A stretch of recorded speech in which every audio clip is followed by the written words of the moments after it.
All right, good morning, guys. Ooh, I do not like that. Let me check this light here. Well, that'll have to do. Okay, guys, so what's going on is yesterday was very interesting, and we're up early to get our day started on this holiday weekend of Labor Day. Today is September 1st, 2019 for you people in the future, which would be your present. And I'm up early. Sun hasn't even come around to this side of the apartment building that I'm in, the little townhouse or whatever. But figure I'd get this haul video out of the way because stuff's going to be getting packed, right? So, man, well, I'm not going to worry about it. Stuff I do not like I do not like the resolution on the screen. But anyway, most people are probably out flea marketing, spending time with family, traveling, going to the lake, whatever y'all people do out there and stuff on these holiday weekends. I'm sure a lot of people are binge watching Dark Crystal, the Age of Resistance show on Netflix. I watched the first two episodes and started going into the third one. I'm like, this needs to be savored. This is not a show that I'm gonna be able to just binge all the way through. I highly recommend it. Oh, we got people coming out, man. Per usual, a little something that's been going on around here is basically they've had a lot. I mean, counties, not just a section here or a little town there or a street here and stuff. They've had entire counties around here with the internet going out. So I'm going to trust that mine is fine here. All right, people are coming in. I'm going to start showing off a haul, some of the stuff I got yesterday, tell some stories about Hillsville here. All right. Got some people watching. Okay. So yesterday for Labor Day weekend, Memorial Day and Labor Day, we had the big Hillsville, Virginia flea market. I've done videos on this for years going to it, showing off a lot of stuff. Unfortunately, for what I collect and what I see and what's there, it's going to become less and less every year. Still, thousands of people are going to this.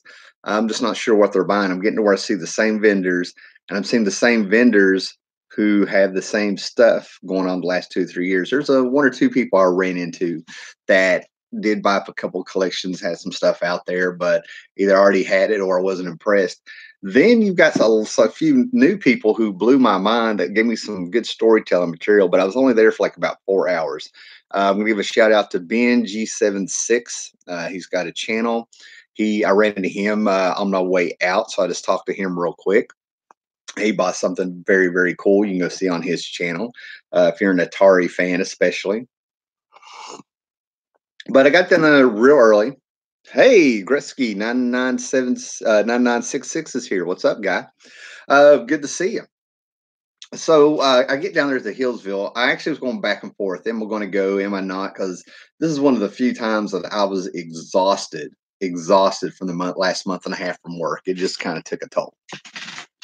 But the night before, I got a call from the old fiance where we're going to go look at a house. And I'm like, and she said at 3 o'clock, and I'm like, well, if I'm done in Hillsville, I went by and looked at the house, but I was like exhausted. Didn't know if I was going or not for sure. Did the same thing that I do for Heroes Con when I decided not to go. And this, I woke up at like 6 in the morning, ready to go. Piddled around the house, took a little, and tried to go back to sleep. I was down there by 8:30 in the morning. Now, let me tell you something. This has got to be one of the hottest days I've ever felt at that Hillsville flea market. I think my car when I got back to it, probably around 12:30 noon, somewhere around there, stuff said 91, but the humidity was a killer, man. So it completely drained me and stuff, right? But it was kind of cool. But anyway, so I was walking around. I hit probably about a little bit, just a touch over half of the flea market, and then all these people just freaking showed up. And a big problem, it blows my mind. Townwide flea market, hundreds of people there, if not thousands. I would probably go thousands, no doubt about it. But people are starting to bring their dogs. Now, that's not a problem. Bring your dog. A dog is part of a family. But I started seeing this last year. People are actually buying these little, oh my God, I want to say strollers, but they're like a combination of a stroller and a cart, if you will. But they're like two milk crates stacked on top of each other with pretty little colors on it and stuff. And they're taking their little foo-foo dogs and they're walking around. They have their little fans and all this stuff. And people are actually showing up just to kind of see, run into each other to show off their dogs. Again, I'm not bashing this per se, but time and place. Okay, they're just stopping in, hundreds of people trying to get through there. They're just stopping, see each other, trying to show off their dogs.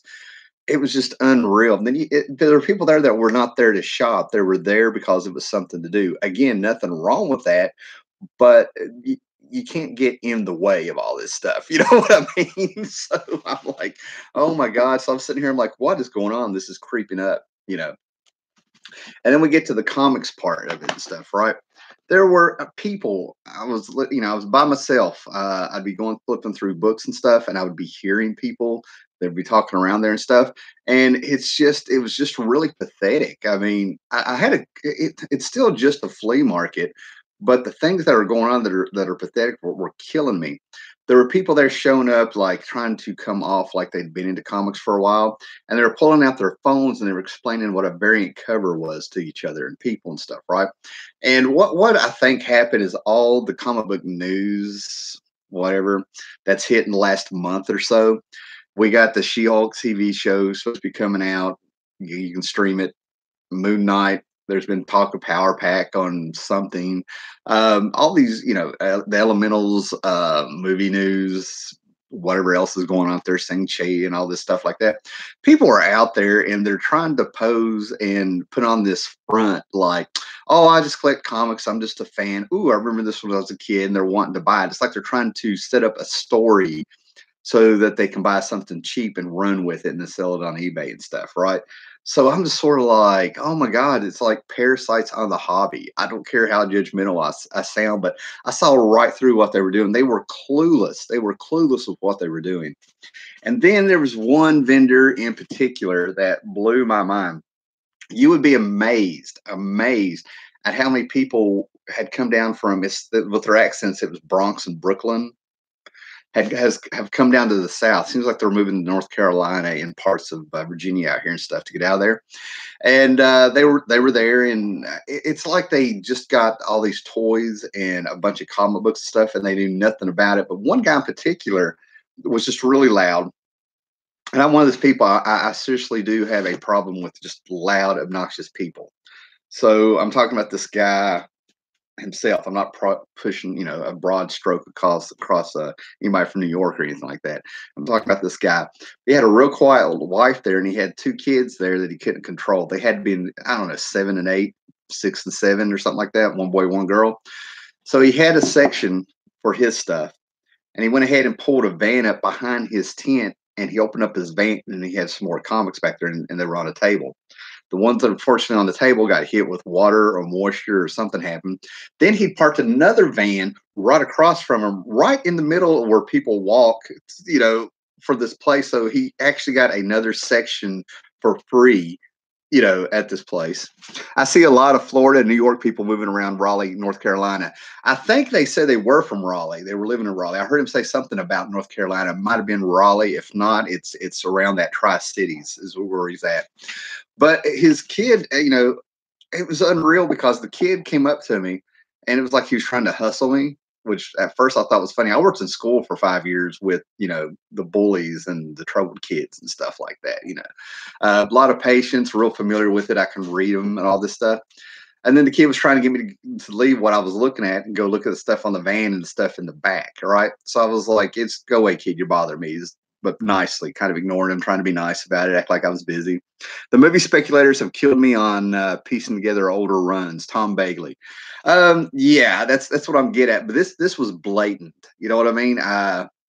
This was probably like it all coming to a head, if you will, because now you got these people coming in like they're trying to pull a con by putting on this mask of, I'm a geek, which is why they're fake fans, and they're doing it on purpose. You know what I mean? This is stuff I saw coming for years, but I wish you could have seen these because I know they've always been around. Don't get me wrong. The people who think they're going to collect a few comics and in 20 years they're going to buy a house or retire or something on it. And it's kind of still out there, and there's people that still think this. So anyway, this kid, is sitting there, and he's gone on. I don't know what he's doing. His dad's trying to calm him down, but his dad started getting into he was trying to force people to buy his figures. I don't know what they were. I don't know if they were restored GI Joes, uh, re-released. I don't know what they were. But he had a bunch of figures and stuff that he was trying to sell, and he was getting this one guy's face, who the 65-year-old man who apparently said something to him, because this guy was getting up and getting into people's faces. And he was sitting there and he was like, so you're telling me that you got 30 of these? Well, you go get 30 of them and I'll give you 20 bucks. You'll make 2 grand off of me if you go get them, because you're not going to go around here anywhere else and find these cheaper than 20 bucks. They're $25 and up all over this flea market. And he was like calling people out to back him up on it stuff. It was really awkward. So I go away from this argument or whatever this guy was doing. I go to the van, and this kid runs up and he jumps in the back of the van and he's looking at me like he's a fucking chicken hawk. You know what I mean? Like he's a buzzard sitting there just looking down on me. And I looked at this kid, man. He was just looking at me. I'm like, he thinks I want to steal shit. And some dude came up and was trying to calm him down. Now, when you cannot make a 6 or 7 year old kid listen to you, and you feel like you've got to you got to talk to him like you're afraid he's going to beat your ass or something like that, there's a problem, man. Okay, there's a problem. So I got away from the kid and went back there and looked at the other stuff. The little girl came over this time, but they got her away from me. So apparently, having a little girl sitting there watching a guy by herself where there's a van and stuff like that, that's enough to make somebody listen. But letting your kid go out there and just look like he's going to beat everybody's ass and stuff like that, natural consequences are going to hit that kid one day. I mean, he really pissed me off, man. But anyway, to get on what I was getting here, before I get to the comics, there's not a lot of stuff here. There may actually be another. I really went back and forth on what am I going to do the live show on with today. You know what I mean? It takes me a little bit to get rolling here and let people show up and stuff. But I bought a few things, and I'll do these movies separate. I'll show those last. Those didn't come from it, right? But what happened was I went down there with a budget where things are moving forward, and I know there's going to be some changes here with what's going on, like moving and being engaged and things like that. I'm just kind of being a little bit more careful, if you get what I'm saying. My heart is not into spending my money there, but I still love this stuff, right? But one of the first things that hit the old budget there that I took down there, I had to get this. 2009, I moved to Roanoke, Virginia. Across from where I was living was a Big Lots, and I don't know what was going on. Big Lots is like an outlet store. You guys don't have any there, right? And I was going there for a month or two because they kept every Tuesday or Wednesday they were getting DVDs in. And these were DVDs like Hanna-Barbera, Space Ghost, season sets of Flintstones, right? And then all of a sudden they started getting season sets of Tales from the Crypt, and they were all $3. So I was kind of vigilant. Okay, I would go over there every now and then, pick them up, and I had all 7 seasons of Tales from the Crypt. Comes to 21 bucks, right? You add tax onto it, probably like $23 and some change. Year later, I'm ready to get the hell out of Roanoke, man. The Roanoke was so fast paced that even though I probably lived there a little bit over a year, it felt like I'd been there 10 years. I'm not joking. When I was dating and stuff, I'd date somebody for a month and a half, and it was so fast paced. I feel like I was with them for 6 months. It was the whole psychological time thing over there, and the sensory overload of living in a little bit of a city, or whatever you want to call it, quite different. So I sold a bunch of this stuff, and then I also got ripped off by a guy who I'm going to throw this out there. If you want to look up the documentary or Google it and stuff. But it turns out I had a friend who murdered his parents, and he was staying with me off and on out in Roanoke, and he ended up having he's ended up having, I think, Murder in a Small Town, ended up doing a show for it. It's the Pizza Plus Murders of Claypool Hill, Virginia.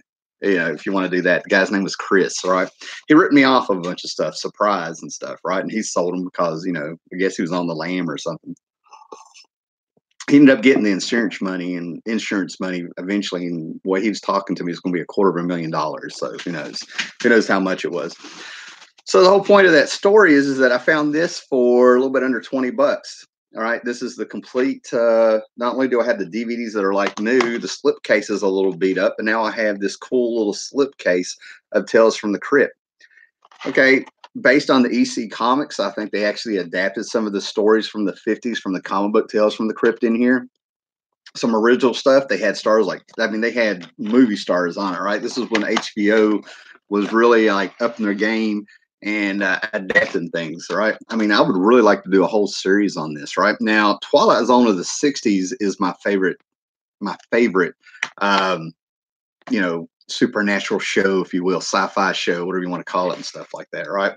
Um, but Tales from the Crypt had a humor to it, right? It had a humor to it. It had some horrific stuff, but there's always like this nod and a wink and stuff to where it didn't really get too heavy. You know what I mean? So this was a great find. Yeah, Roanoke was your speed force. Yeah, Tom Haley. Yeah, it was interesting there, man. So I was really happy to find that. It's like I was redeemed 10 years later and stuff, right? Because there's nothing like being broke and having to get rid of a few things you're not real comfortable getting rid of. Now, I'm going to be doing some different kind of videos in the future and stuff. I have some ideas. You're probably going to figure it out. I haven't even looked on YouTube to see if anybody else is doing this.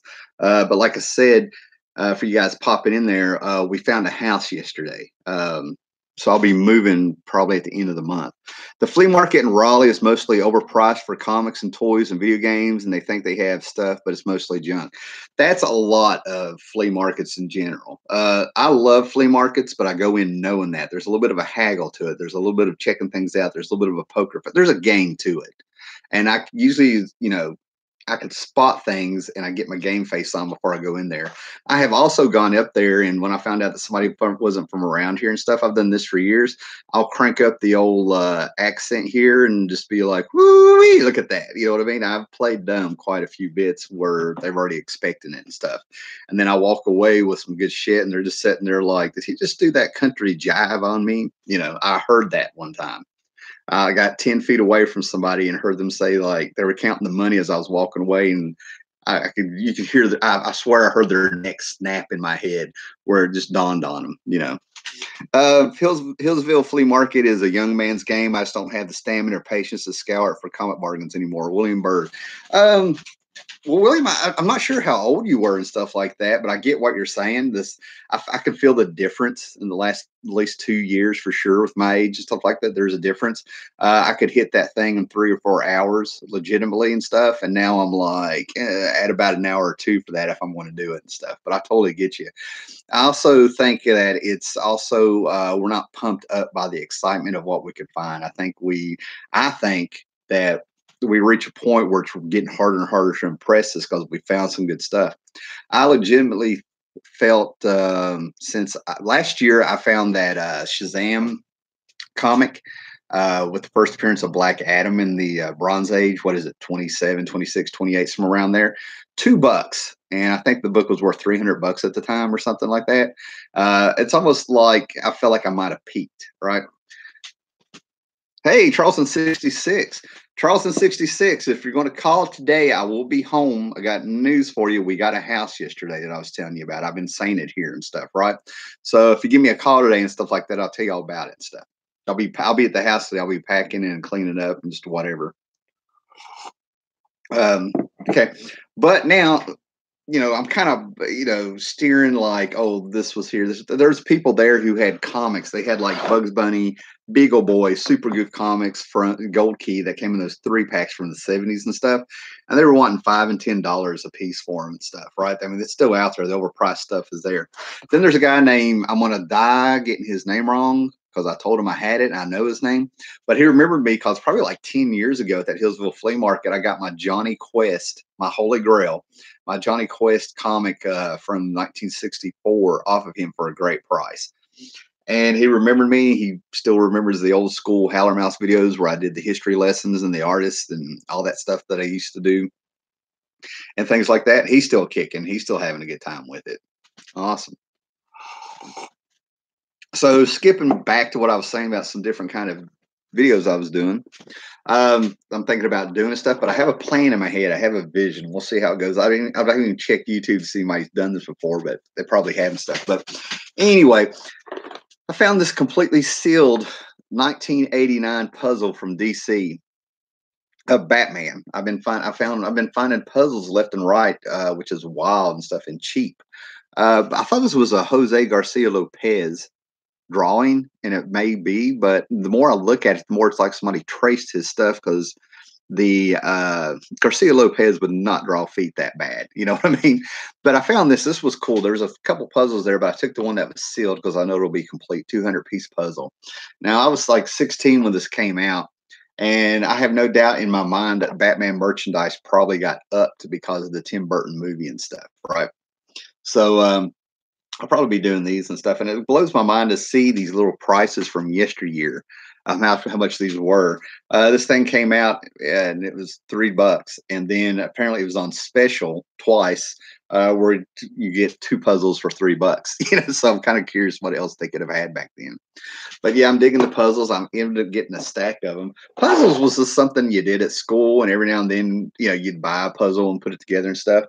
And I've got the glue and stuff like that. If I make the puzzle, I can seal it up and frame it or something like that. Okay. We'll show that later. That's another puzzle and stuff, right? Let's get the Hills. There's not a lot of Hillsville stuff, right? That's what I'm trying to tell you. There's a few good things here. One of the things I'm trying to sort of get are those Baxter series from the 80s. Okay. Mega Man, Teen Titans, Legion of Superheroes. We all know what they are. If you don't, just get you a comic from 1984 and look at the subscriptions in the back, right? And Mega Man, I'm one of the few people that is not blown away by it. Marv Wolfman, Joe Staton created it. It tied into the Legion a little bit. It took us out in space, and I totally get it. And this particular issue that I got, I could see that it influenced Saga by accident, or Saga in this particular book had the same influences and stuff, right? But what I'm concentrating on is that maybe it was the announcement of a Lobo TV show spinoff that was going to happen or wasn't or something like that. But I would see Omega Men in dollar bins forever. And then right when I started like actually realizing I had like the Crisis crossovers, I had the Alan Moore backup issues, I had a #1, I had scattered around, I had a few of them. I'm like, well, I'm this close to it. Might as well go. I ended up having half the series without even realizing I'll finish it. But the Lobo appearances seem to be disappearing, and I think they might be worth $10 a piece. I don't know, right? But anyway, this has a Lobo appearance. Lobo wasn't in the series that much. He moved on. Lobo did not blow up. Love or hate it, Lobo did not blow up until he popped up in the Justice League. Keith Giffen and DeMonte's Justice League, and he and Guy Gardner were like face to face on that cover. And then I'm sure there were people in the know who were around comic book shops, but if you didn't have a comic book shop, you never heard of Lobo. You didn't get the big deal. And then Simon Bisley and Keith Giffen put out that miniseries, The Last Caesarian, and bam. And Lobo has an interesting history because Giffen hates the character, and he was supposed to he's supposed to be a joke of everything wrong with comics, But this has this has Lobo in it, and I flipped through it and stuff, and I'm just sort of like, if there's Omega Men fans out there, hey man, tell me what's great about it. Sell me on it. Seems like it's just sort of this is definitely the era of the X-Men, but what was amazing about the Omega Man, which I don't think is a spoiler, what I'm picking up on is all the characters that showed up in the first appearance are dead by the last issue. I think this thing only ran 3 years and a couple months, if that much, maybe 38 issues, 36 issues. Awesome, man. It's not wrestling, it's wrestling, baby, if you will. Let me take a little pause there. I'm not going to go off on a wrestling rant, but last weekend, me and the fiance ended up going to a little wrestling show that was up here in Princeton, West Virginia, and got to see Sandman, Shane Douglas, Gary Wolf, New Jack, C.W. Anderson, Just Incredible, and a bunch of local or indie guys and stuff like that. A bunch of guys just having a good time. If you go to my Facebook, I put up some pictures, and I have a little video recorded where Shane Douglas and Gary Wolf took it outside beside of a skate park doing their ECW thing. It was hilarious. We had a good time. And that's all it was supposed to have been. The only Mega Man I've really read are the Alan Moore backups. Yeah, that's what I'm getting at, right? Now, one of the books I've been curious about, because I saw this in ads, okay? I don't know what was going on in 2002. I mean, it seems like a lifetime ago. But I remember seeing the ads to this, and this was a time where I was sort of making peace with Garth Ennis with his writing, not him. You know what I'm saying?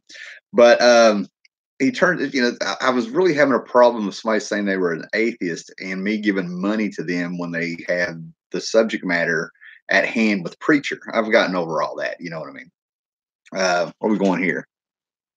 Hey, Victor Thomas is here. What's going on? All right. So anyway, I would see this, right? And Authority was huge at this time, right? Warren Ellis's Authority was huge. It had been huge. It might have been cooling down. I don't know. 2002, I'd have to see what issue they're on and stuff, right? But they had this one shot come out called The Authority Kev, K-E-V. And this is by Garth Ennis and Glenn Fabry. Glenn Fabry. Glenn Fabry, I'd just seen his covers. He did all the fantastic covers to Preacher, and I'd seen some stuff before Preacher and stuff like that. But apparently, he's done the art inside of this. So I would see the advertisements for this, and I just kind of was funny because at the time I was doing comicboards.com. It's still there, old school messaging, board, if you will.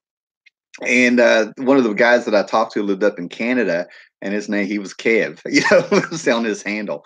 I kind of pointed this out, and he didn't seem to appreciate it at the time. I thought it was funny, But yeah, I'm just kind of curious what that is, what Garth Ennis's take there is on it. All right, Ross Sanders is here from the UK. P.S. Warren Ellis, Tim too. Good morning, man. Runs in the Family is here. Victor Thomas is here. Tom Bagley, Charlton 66. And I'm sure there's other people up there. Gretzky's here. Yeah. All right. So one of the series that I hate that I missed out on, I've talked about it enough with the same story about why I missed out on it and how I didn't understand Keith Giffen issues of Legion 89 every time. No. It's saying I have an unstable connection, guys. Let me see what's going on here. Can you hear me? There we go. But anyway, so what's going on here is, I'm completing the run, and it really looks like about the first 3 years so far, what I'm seeing is awesome. Now, what's funny is that I had 4 issues of Legion Superheroes, if I remember right, and 2 of these were the issues I have. I have no idea what happened to them. Maybe I sold them in a flea market. I don't know. Maybe I sold them somewhere along the line in a box lot or something. I don't know, man. But I found these, all these books are $1 or less. All right, cool. Awesome, guys. All right. And this issue, I don't mind buying doubles of, because what they did here was just hardcore, like gritty, grisly sci-fi that's kind of gross. You know what I mean? But what happens when 2 aliens mate and it's time for her to have a baby? You drop her off on a planet with no civilizations and stuff, because it's going to be that brutal what goes on in here, right? But this is Legion 91, number 28. Now, Legion, for you guys that don't know, it would be Legion. And I guess to make sure that you didn't think it was Legion of Superheroes, because this does have ties to the Legion of 1,000 years in the future, they made sure to put the year that the book came out. So you had Legion 89, 12 issues of Legion 90, then it was Legion 91, all the way up to Legion 94.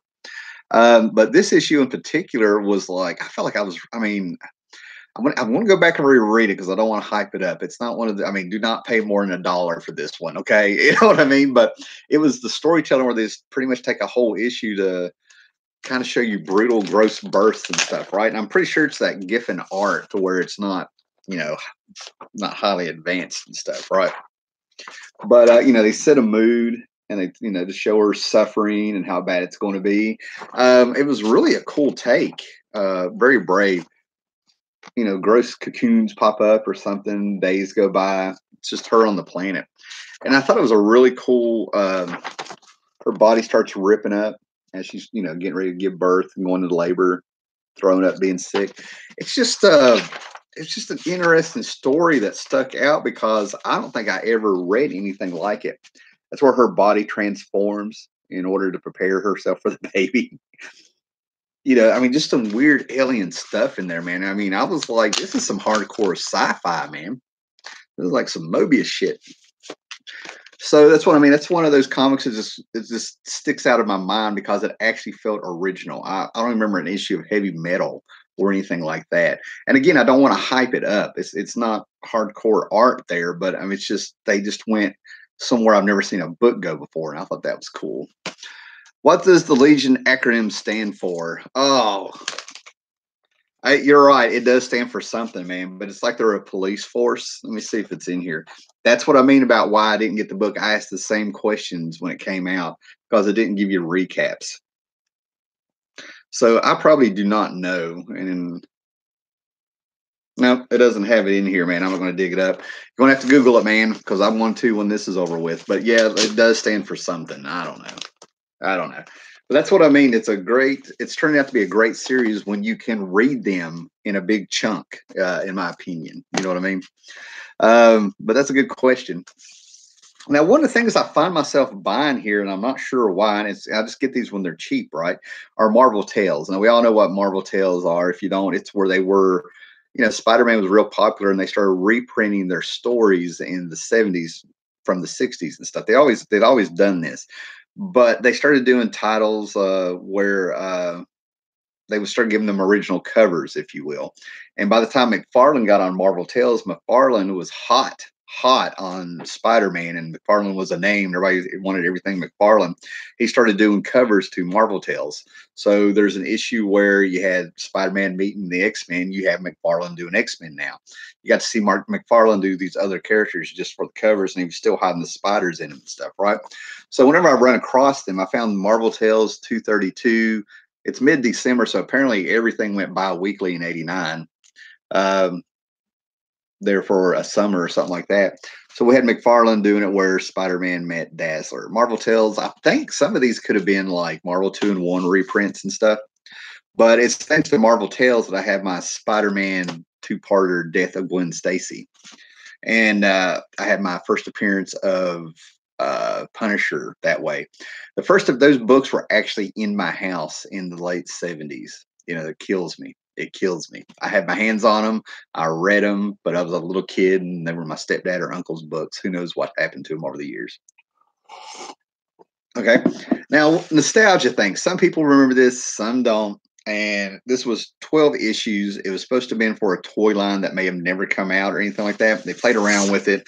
I think this team popped up in the Thing comic book, but it was the Mystery of the Marauder with Team America. I now have issue 1.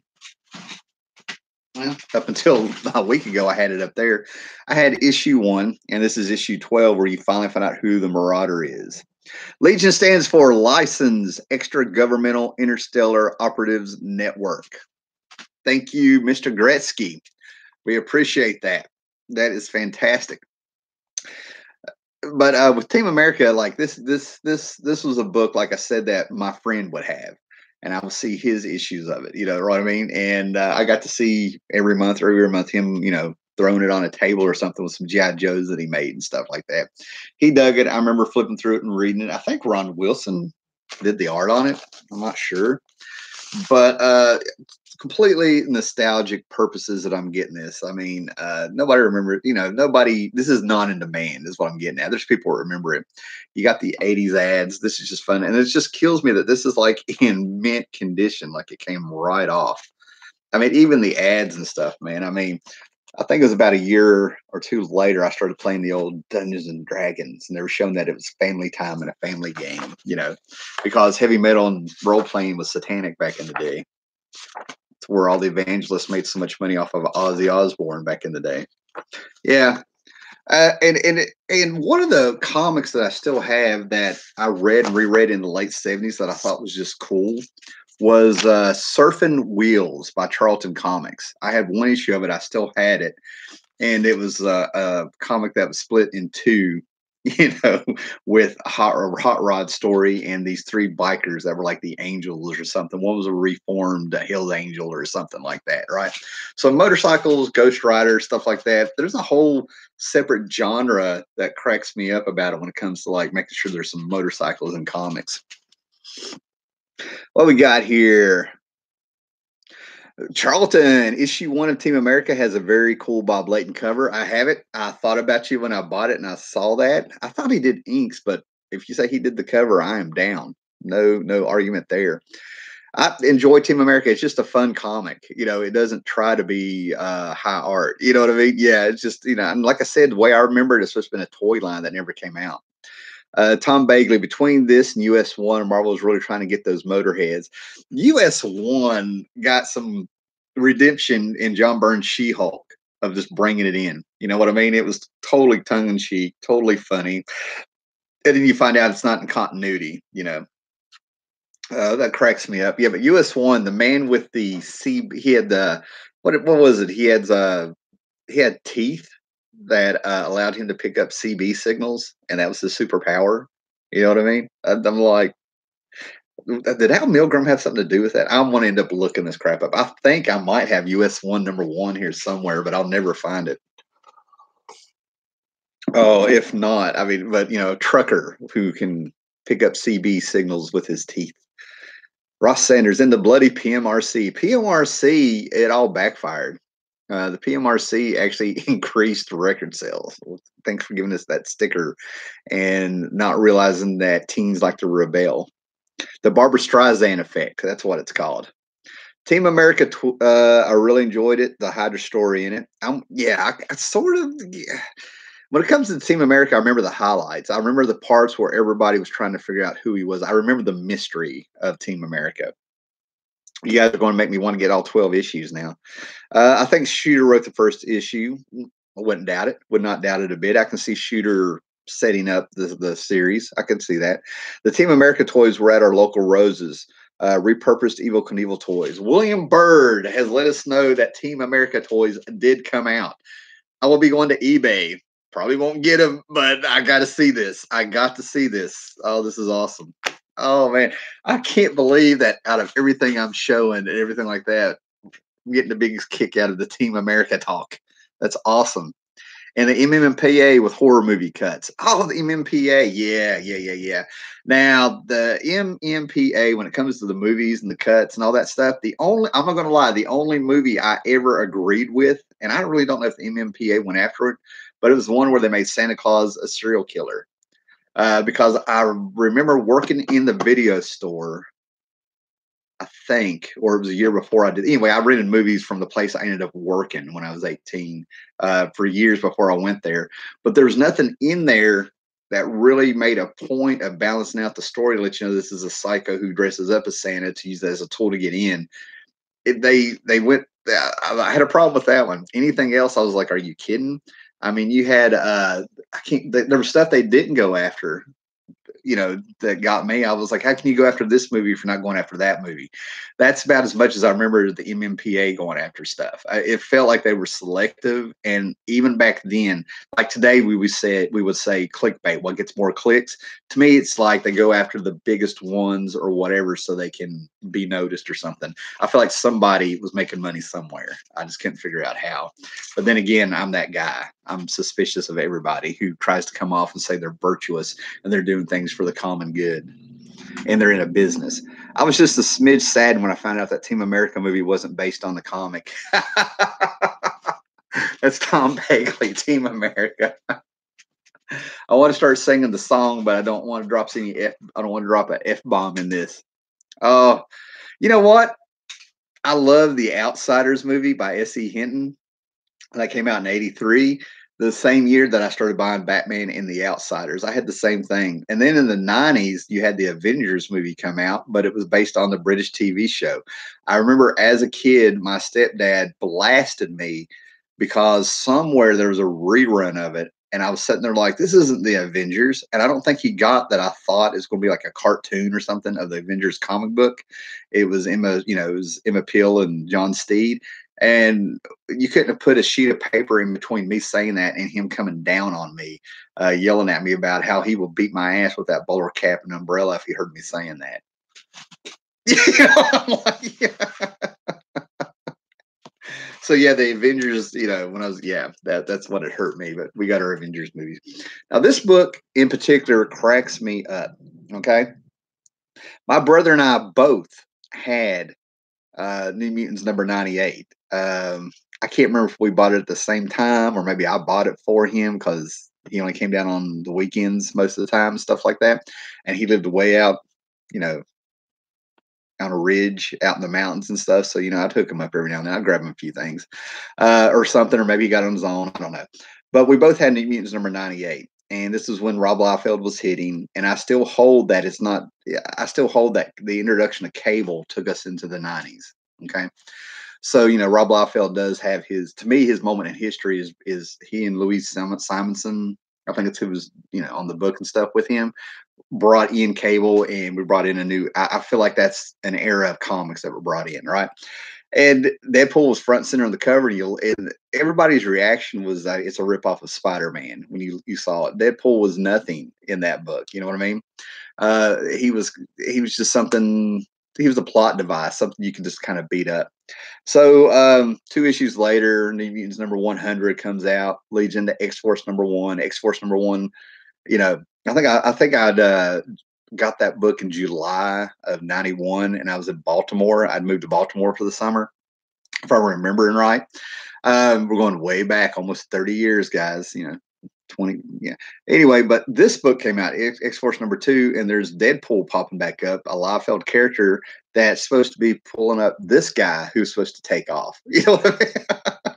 This was supposed to be the big star, the one that was take off. A couple years later, it ended up being Deadpool. That's why comics kind of crack me up. You can try to force things, but if you don't let people be creative and take chances and do their thing and hear the story, we wouldn't have had Wolverine. We wouldn't have had Deadpool. We wouldn't have had these characters that blew up years later, and then everybody rushed to have our key books go up and stuff like that. So yeah, there you go. So anyway, this is the second appearance of Deadpool. For some reason, I keep getting this. I keep selling it. I just need to keep one. You know what I mean? I keep going back. I just need to keep one. But here's your second appearance of Deadpool, X Force number 2. Wasn't the Black Widow costume from the 70s based on Emma Peel's skin type black outfit? Now, Tom Bailey, I've never really seen anything that says yes or no to that. I've heard talk of it for years. There may be something out there, grain of salt here. But that Avengers TV show really influenced a lot of stuff in comics, right? There's a episode of the Avengers that's in black and white where it was the Hellfire Club. That's where Byrne and Claremont came up with the Hellfire Club from that episode. I think it was called. Actually, I think the episode was called Brimstone or something, and it had Emma Peel in an outfit that looks a lot like Jean Grey when she was the Black Queen, right up to the collar and stuff. Right? I've only seen black and white episodes of it. I actually have. I'm not going to jump up now unless it's right there, but I think it's behind these DVDs and stuff. I have the complete Emma Peel years of the Avengers and stuff, right? And I remember watching it, and there's things that I saw in there. The Avengers was spy stuff, James Bond influence, if you will, in heavy sci-fi and surrealism in there. It's like pop art, like Andy Warhol meets James Bond with the sexual tension right up there and stuff like that. So it influenced a lot, and there's no doubt in my mind that it influenced Black Widows. What I'm trying to get at, whether they admit it or not, that's what I'm trying to get at. Liefeld, I still don't get the appeal, but I had friends that started reading comics just because of them. To me, Rob Liefeld had an appeal just because he was so different when he came out. It's one of those things where Liefeld is like the paradox. You know what I mean? The paradox, right? For years, I can't say that I ever hated him. You know what I'm saying? Don't get me wrong. I ever hated him, but I was the same way. I just didn't get it. There's things he was drawing. I think it was I can't remember if it was an X-Men. There's an Extinction Agenda. There's an issue of New Mutants or something that he did when you open it up, the splash page is Jubilee running, and he gave her 2 left feet. Like right there, like once she's running, 1 foot's up and it's 2 left feet. That's the stuff that blew my mind about him, is his lack of attention to detail. You know what I mean? I actually have him on Instagram somehow. I'm sure I clicked I don't know. Somehow I clicked this top 10 comic stories of a lifetime that he's ever done. And I swear, I think the guy's on coke the way he acts and stuff. I mean, he's real jittery and he's so full of energy. I mean, he's an ADHD kid or something. There's going on stuff like that. I can't watch him, but I have no personal feelings for him. But the whole idea of like feet and pouches and all that stuff, love it or hate it, he came in and, he was successful. I thought it was X Factor with the original X-Men team. Not sure what I was talking about to get there. Hold on. Did I say something wrong? X-Force. I probably meant to say X-Force and not X Factor. All right. See you later there, Charleston 66. Okay, Tom Bagley. It's funny to go back and watch old TV shows and sometimes point out the inspiration comic creators of the day used for their stories. They pulled a lot from The Prisoner too. For Tom Bagley, yeah, The Prisoner, yeah, yeah. There's a lot of those shows that really influenced people and stuff, right? But I mean, it goes all the way back, all the way back and stuff. Like Kirby constantly got influences from reading sci-fi magazines and stuff. He was a fan. These guys were into the pulps and into the Sunday morning cartoons, comic strips and stuff, and God knows what else, old radio shows. And then they all kind of merged with the Superman stuff and Superman radio show. And to me, that's like a starting point of this stuff all kind of crossing over. Now, I've talked about Fables before, where I was there from the get-go with Fables. Bill Willingham did something that was fantastic with Fables. All those lands that our fairy tales took place in were being invaded by the adversary, and they all had to come here into the real world and live in secret, yet hide out in the open, if you will, when they could. And we got all these great stuff, Snow White, Rose Red, and all these characters and stuff. Once Upon a Time came out, and I'm still have zero doubt in my head they totally ripped off this comic book. But Bill Willingham took the high road. And when they revealed who the adversary was after 3.5 years of reading the book, I was pissed. But anyway, I'll grab early issues of this and stuff like that. This is issue number 2 that I found for $1. So yeah, I'm gonna get these early issues if they pop in there. I've as much as I'm sort of like still kind of burnt from Fables and stuff, I seem to be accumulating quite a few issues, if you will. It's a really solid thing. Now this one was pure fun. You talked about up your nose with a rubber hose. I couldn't believe this was not only in a dollar bin, but it's got minimum damage down here on the bottom of it. For a book that's over 40 years old. 1977 is when this came out, and it's issue number 4. I remember loving the show when I was a kid, and I really can't tell you why I liked it. You know what I mean? It was the 70s. John Travolta was big, you know what I mean? But I liked the show. I'd even stick around for Mr. Katye's lame joke at the end of the episodes. You know what I mean? Yeah, Welcome Back, Carter number 4. This was in a dollar bin. And I put back a book called Everything by Bill Willingham again. It was a Vertigo book that was apparently spun off of Sandman, called Everything You Want to Know About Dreams But Were Afraid to Ask. I just didn't have a lot of faith in that, because I'm sitting here like, this is fun. Mark Evanier wrote this, of all people. I about laughed when I saw that. I'm like, how long has that guy been around? But yeah, it's just a fun book, creamy pages. Like I said, it's got like a little water spot or damage right here or something, a little wrinkled right there. But it's creamy pages inside. This thing looks like it actually came off the spinner rack. You know what I mean? I'm like, how can I not get that just for the whole point of it and stuff, right? But the funniest episode of Welcome Back, Kotter that had me rolling as a kid, which, I look back and I could be embarrassed about, but I was a kid, was one about drugs. Somebody was taking drugs, and you had John Travolta doing this funny voice like, give me drugs, give me drugs. And for some reason, that is probably only funny in 1977. He did like 4 or 5 times where he'd be shaking his hands, acting like a junkie or something. It was hilarious, man. Willingham has a failed series called Cometry, which was a modern day fantasy series that feels like a predecessor to Fables. Oh, I'll check that out. Thanks, Tom Bagley. And then Tom Bagley jumps in here again. Legendary Bob Oxner did the art to Carter, I think. Let's take a look at that. Let's take a look, because he did a fantastic job catching it. This is, Rick Estrada and Bob Oxner.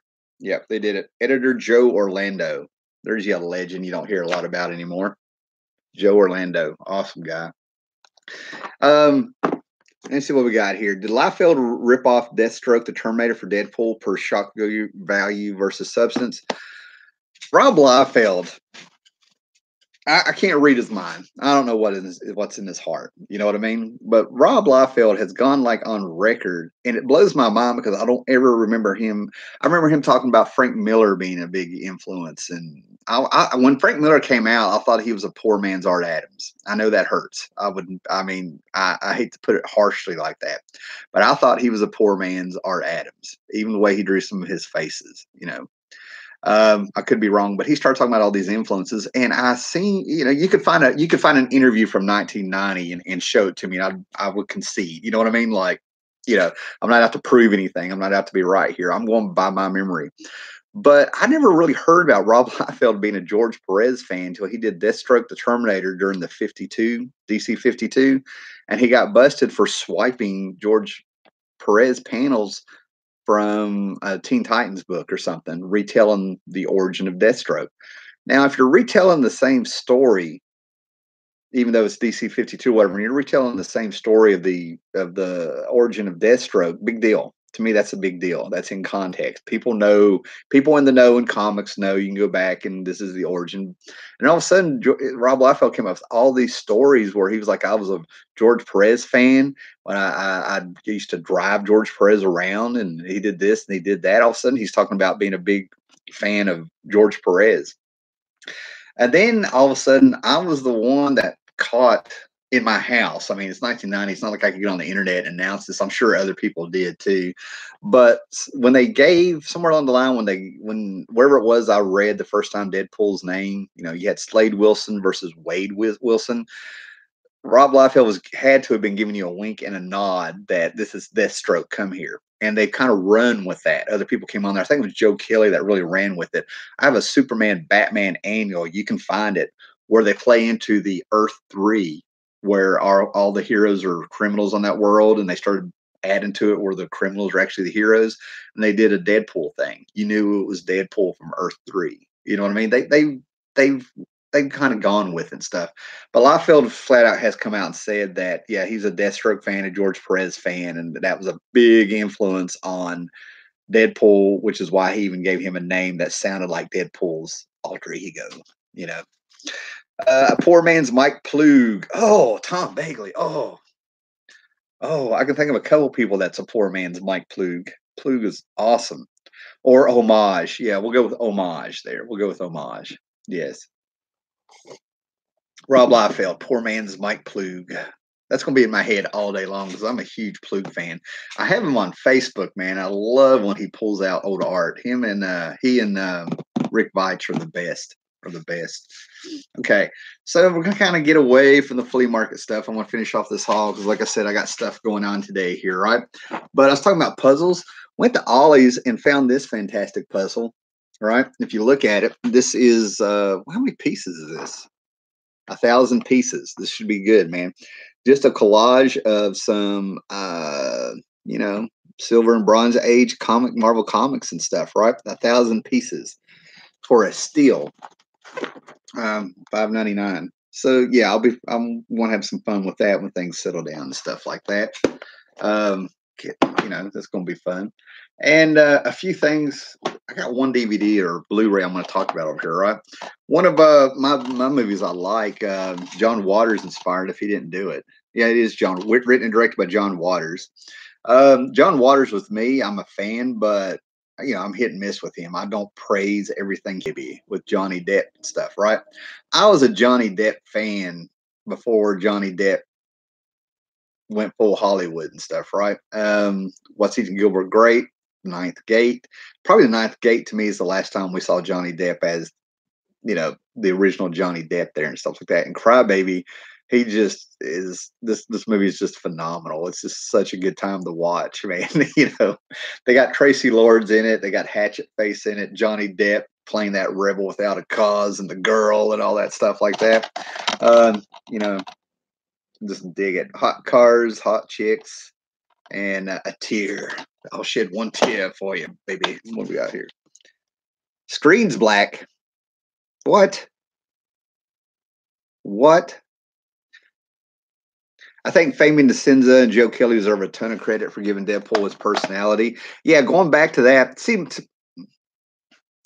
and then yeah, we're gonna wrap this up, guys, in a minute. The internet is starting today. I'm gonna probably do another live stream tonight. Let me give it a second here. Internet around here is horrible. I hope the new place I moved to has better internet.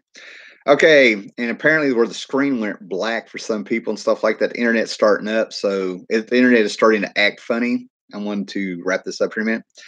Thoughts on Pink Flamingos and 21 Jump Street?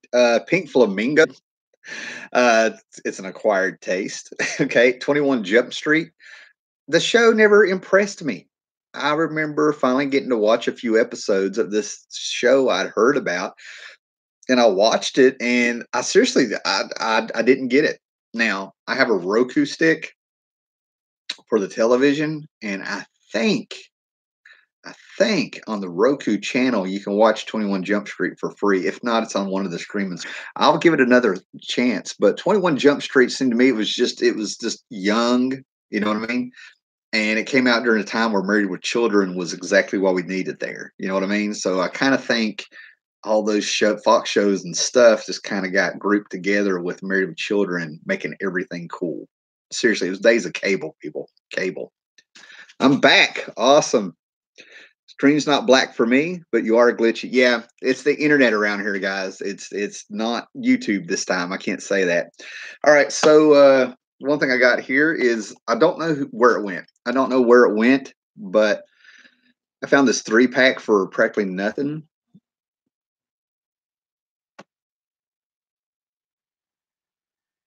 Me neither. No problems. Only buffering. Yeah, and those damn mountain hurricanes. Yeah, I could see that, man.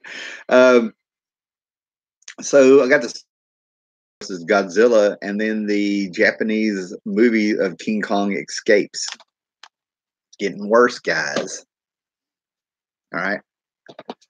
So I'll tell you what, we're going to leave it right there because the connection is getting too unstable. I will be doing another one, and I kind of want to talk about the Watchmen Blu-ray that I have here.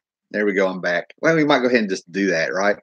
But anyway, I don't know where my King Kong versus Godzilla went, but you need to watch this movie because there are things in there you will not see today. They go to an island, right? These Japanese guys go to an island, and the island has natives and stuff, and they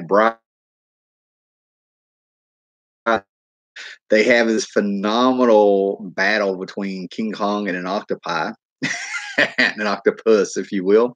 And they actually used a hair dryer to make the thing move around. And then the director had it sent off and cooked for his lunch. You know, so there's all kinds of cool things in that movie escapes. But I remember thinking this one was painful in a fun way. I'm a King Kong guy. I love Godzilla. Don't get me wrong. You know what I mean? But I'm the King Kong guy. You know, but I ended up getting this used because it's out of print, and I bought it from a place where I've dealt with them for 2 decades of trading in movies, getting store credit and stuff.